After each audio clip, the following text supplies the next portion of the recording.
é uma relação de longo prazo que eu tenho com games. Eu acho que eu sempre fui uma criança nerd. Eu até estou cunhando um termo, os polinerds. Polinerd. É você que gosta de um pouquinho de tudo, sabe? Sim, tem um poliamor nerdico. Um poliamor nerdico, exato, sabe? Você não tem... ou então um pan-nerd, talvez, sabe? Olha Você só. não faz a distinção, né? Justo. De todas as coisas que você gosta. Mas, enfim, eu tenho um carinho especial por games. Uhum. Minha família é uma família mais simples, né? Lógico, mas assim, eu sempre gostei muito, pra falar a verdade, de jogos de tabuleiro. Eu jogava muito com a minha mãe. Ó. E, na verdade, o kickstart de tudo na minha trilha de games, enquanto profissional, vem da minha mãe. Porque... Não sabia disso. Explique melhor. Então, porque enquanto vários pais escutam dos filhos... Ah, pai, queria trabalhar com jogo, tal. E, filho, jogo é coisa de vagabundo, né? A minha mãe, não. Ela via as coisas que eu fazia, por exemplo, na escola, porque eu era criança esquisita, que a professora pediu uma resenha de livro, e eu trazia um jogo de tabuleiro de Iracema. Olha. Porque sim. Claro.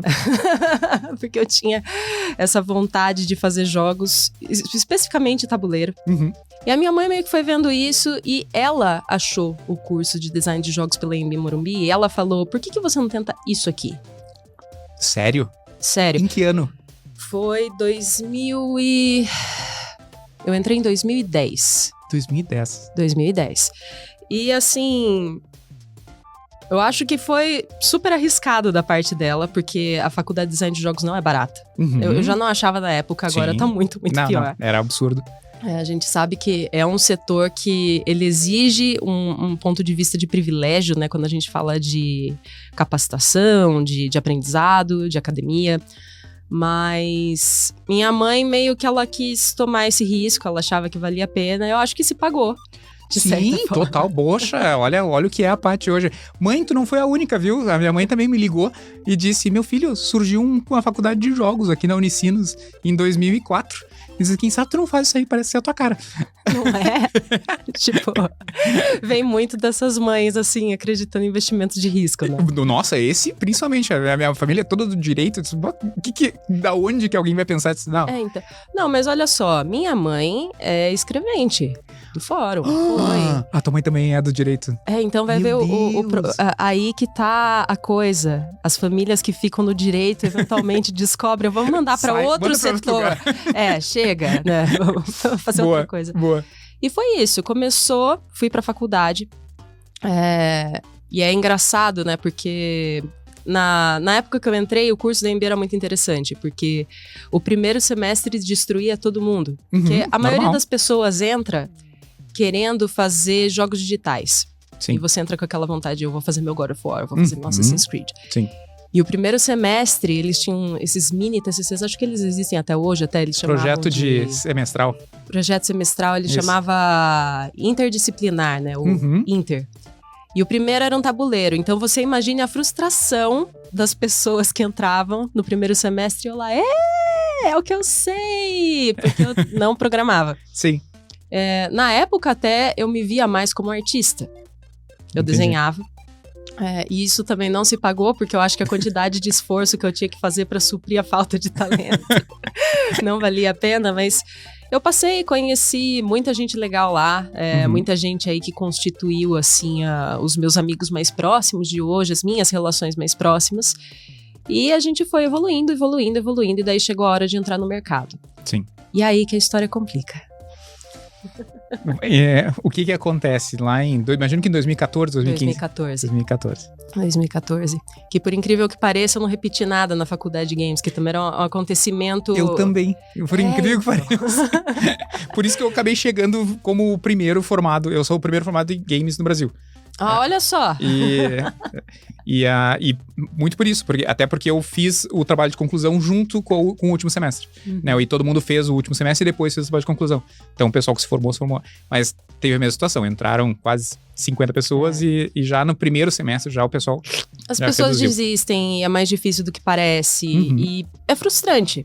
Sim. É frustrante e, assim, muitas vezes, por exemplo, o próprio curso da EMB, e assim, sem jogar shade, né, no curso, mas assim, é aquela coisa... tem muitas disciplinas. Então, por exemplo, se você vai entrando pensando assim, eu vou ser um artista, só que você vai ter semestres de programação. Sim. Você pode ficar muito frustrado. Sim. É por isso que eu acho que assim, foi meio que aconteceu comigo, porque no meu processo de me encontrar como produtora, eu percebo que essa foi uma das minhas experiências formadoras, porque eu vi um pouquinho de tudo. Exato. E as dificuldades que cada tipo de pessoa especializada numa disciplina específica vai ter. Então, meio que acabou sendo uma experiência formativa, mas quando eu me formei, eu percebi que não era tudo assim tão mágico quanto eu achei que ia ser na faculdade. Porque é lógico que não vai ser. A gente sempre é feliz e não sabia. Explique. Porque você tá na escola, aí você entra na faculdade e fala, nossa, eu era feliz e não sabia. Aí você vai super bem na faculdade, aí você vai procurar emprego. Nossa, eu era feliz e não sabia. Nossa, eu era o melhor da sala, agora eu não sou ninguém. E foi muito difícil, porque até para arrumar estágio era difícil. Eu lembro que para eu fechar estágio na faculdade foi muito, muito, muito complicado. Eu acabei indo meio para uma área de design do que design de games para poder completar o estágio que era obrigatório. Sim. Que não é o ideal, mas fomos. Aprendi um bocado de coisa também, aprendi um pouco da área musical também. Uma amiga muito querida minha, Rita Ferreira, que ela que me deu uma mão nisso, me colocou pra ajudar ela na agência de audiovisual dela. Então aprendi um bocado de coisa. E aí, beleza, eu vou trabalhar com games, comecei a procurar. E eu passei por várias entrevistas, fiz vários freelas de arte, fiz um pouquinho de programação aqui e ali, ajudei com concept, fiz um monte de coisa. Eventualmente eu cheguei numa empresa que eu acho que é bem válido citar. Eu fiquei lá só 3 meses, porque como eu disse, era muito difícil o setor na época. Sim. Mas também me ensinou muitas coisas. E era uma empresa que fazia jogos de tabuleiro para outras empresas. Olha. Então, jogos de treinamento. Sim. E foi muito bacana, uma empresa chamada Inovação. Faz tempo que eu não falo com eles, né? Espero que estejam bem. Mas foi muito bacana, assim. Eu aprendi várias coisas lá a respeito de um outro espectro de jogo que eu tinha ouvido falar bem pouco na faculdade, né? Sim. E aí fizemos jogo para Avon, foi jogo para Siemens, que é um caso bem interessante também. E eu fiquei lá um tempinho, não deu um fit muito certo. Eu era muito crua como profissional também e como normal. Pessoa, né? Sim. Faz parte. Acabei saindo e eu tava bem frustrada com a situação da indústria. Eu tava pensando, acho que realmente, assim, não é algo tão frutífero. Sim. Né? E aí que entra a história do Big. Porque eu fiquei daí um tempo, fiz várias coisas, né? Eu também dei será que eu vou fazer biologia? Que era o plano inicial. Eu ia fazer biologia de faculdade. Eu pensei, será que eu vou fazer isso e perco mais alguns anos fazendo biologia? Não. Aí eu lembro, em algum momento eu fiz um curso de gestão de bares e restaurantes, então eu já fui para uma terceira vertente. Porque... Que específico, gestão de bares e restaurantes. Não é gestão, não é administração, é bares e restaurantes. Porque alguma coisa que a gente falou, assim, vamos abrir um café, eu com a minha mãe. Você vê, investimento de risco. É só comigo que ela faz isso, com o resto ela é super conservadora, é um amor. Sim.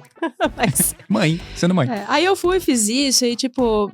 Mas eu não tinha esquecido jogos ainda. Sim. Então eu tava sempre de olho. E nisso um ex-namorado foi e falou, eu trabalho na Abra Games.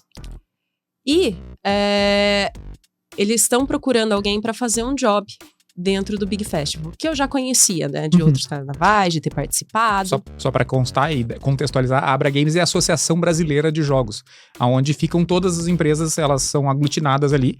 E para mim ela foi muito relevante, porque ela tinha um site e foi através da Abra Games que eu consegui me mudar de Porto Alegre para São Paulo. Eu mandei currículo para todas as empresas que tinham na Abra Games de São Paulo. Então... seguindo, tu foste pro Big? Fui pro Big. E a gente pode falar mais sobre a Abra Games, porque eu acho que vale esse contexto quando a gente fala de, tipo, todas as empresas, né? Mas a gente chega lá ainda, vamos voltar pra linha do tempo. Enfim, ele me falou que tinha esse cargo no Big Festival. Que também é um evento que sempre... O festival em si é muito importante pra mim, mas o evento que hoje é a Gamescom Latam é muito importante pra mim, como pessoa, como profissional. Me ensinou muito e, assim... era um cargo para uma coisa diferente. Tanto que ele nem sabia me explicar direito o que é. É um negócio aí que eles vão fazer de agendamento de reunião, sei lá, um negócio chamado B2B, sei lá. E eu fiquei... um software aí que eles vão fazer. É um bagulho, assim, sabe? Tipo um Tinder aí de... Um Tinder de empresa. Na época não era Tinder, mas assim... Não tinha inventado o Tinder. Eu lembro que ele falou assim, é tipo uma rede social, assim, Facebook, não sei lá, é tipo, você marca as reuniões... Tá, sei lá, mas vamos ver, né? Aí eu fui. O escritório na Abragames, na época a Abragames tinha um escritório físico, né? Que era lá na Paulista, eu fui e encontrei. Foi aí que eu conheci uma pessoa que também é muito importante pra mim, que é a Eliana Russi. Amo ela. Minha mentora, a antiga gerente do projeto, o qual assumiu o manto, né? E eu lembro, eu encontrei a Eliana ali no cafezinho debaixo do prédio que ficava o escritório. E a gente teve uma conversa muito, assim, de abrir cabeça. Ela foi, me explicou a trajetória dela, o que ela fazia com a Abragames, com o projeto. Eu nem entendi o que era a Abragames e o que é o projeto. Então, assim, para as pessoas que falam para mim, Paty, eu não entendo qual é a diferença entre a Abragames e o projeto. Eu entendo. Eu entendi. É difícil, a gente chega lá. Mas ela foi falando as coisas pra mim, como se fazia negócios na indústria de games, e eu nunca tinha parado pra pensar nesse aspecto. Que eu acho que é uma das coisas que mais me transformou como profissional, entender que fazer jogo é tipo 40% do esforço. Os outros 60% é você vender e você cuidar de retenção e todo o resto, e tem a parte financiar, da empresa. A gestão de empresa em si, né? Tem toda uma parte de negócios que eu não fazia nem ideia. Ela tava me falando disso e eu fui ficando meio... A palavra que eu quero falar é obcecada. A medo de parecer uma louca. Mas eu fiquei, caramba, eu quero fazer o que essa mulher faz. E eu fui, falei bastante com ela, falei das coisas que eu fazia. E, assim, era muito diferente das coisas que eu já tinha feito. Então eu tava até pensando, talvez eu não seja a melhor pessoa, mas eu fiquei empolgada. Perfeito. E por algum motivo a Eliana gostou de mim. Então... Não é difícil, né? A Eliana tem um olho muito bom, assim. Acho que se tem uma habilidade que ela tem é de bater o olho e encontrar pessoas muito boas. Ela tem esse superpoder dela é incrível. A equipe hoje que a gente tem na Abra é muitas pessoas que foram chegando por conta da Eliana. Sim. Então é legal que a gente tenha um time conciso e em parte muito trabalho dela. E eu sou muito grata, porque ela abriu essa porta pra mim e eu entrei pra ser a pessoa que ia ser assistente das rodadas de negócios. Sim. E isso estava acontecendo porque foi o ano, era 2016 nesse ponto, que eles iam começar a usar uma ferramenta de matchmaking. Sim. Que era algo novo. Até então, eles faziam do jeito que todos os projetos setoriais faziam, porque, em geral, os projetos setoriais apoiam rodadas de negócio dentro do país. É um tipo de ação que a gente chama de projeto comprador. É você trazer as pessoas de fora para o Brasil para promover a exportação do país, né? E isso tudo era feito no papel. Então, você mandava e-mail para vários empresários de fora, mandava uma lista de empresas brasileiras e falava com quem você quer se encontrar. Anotava, marcava e ia distribuindo as coisas. Sim. E foi criada uma ferramenta. E eu entrei meio que para ajudar a administrar isso, entender, ajudar a desenvolver junto também. Foi uma coisa que eu acabei fazendo ao longo dos anos. Nisso também eu acabei me envolvendo um pouco no processo de curadoria, porque eles também não tinham curadores suficientes na época. O festival era muito pequeno, a gente vê o tamanho que é hoje, fica impressionada, claro. Acho incrível. Mas eu vi quando tudo era mato, tá? Eu sei. Quando o festival era desse tamanho aqui, lá no Centro Cultural Vergueiro, que era gostoso também. Eu vou falar que eu não tenho uma nostalgia, era legal. Que as pessoas queimavam camisas e faziam eventos paralelos em protesto. Super, aconteceu bastante, né? Mas, bom... Tudo isso faz parte de dores do crescimento, né? Claro. Tudo a gente fala assim, né? A gente vai encontrando novas formas, né? Mas eu entrei nesse contexto para, de fato, a indústria de games. Eu digo, para mim, esse é o momento que eu comecei a entender o que é a indústria de games, não só fazer jogos. Aí eu fui, ajudei nessa edição, fiz um monte de coisa, fiquei amiga de um monte de gente, acabei querendo me envolver com tudo, porque... Todo mundo lá era muito legal, tanto as pessoas da Abragames quanto do Big. E gostei demais. A hora que acabou, eu tava até de coração partido, né? E pensando, nossa, acabou o sonho aqui, vamos ver. Mas peguei uns contatos, vamos ver o que vai acontecer. E aí a Eliana me liga. E ela pega e fala assim pra mim, eu tô precisando de uma produtora para me ajudar aqui no dia a dia da Abra. Eu faço os eventos internacionais e tal. Você não quer entrar, testar?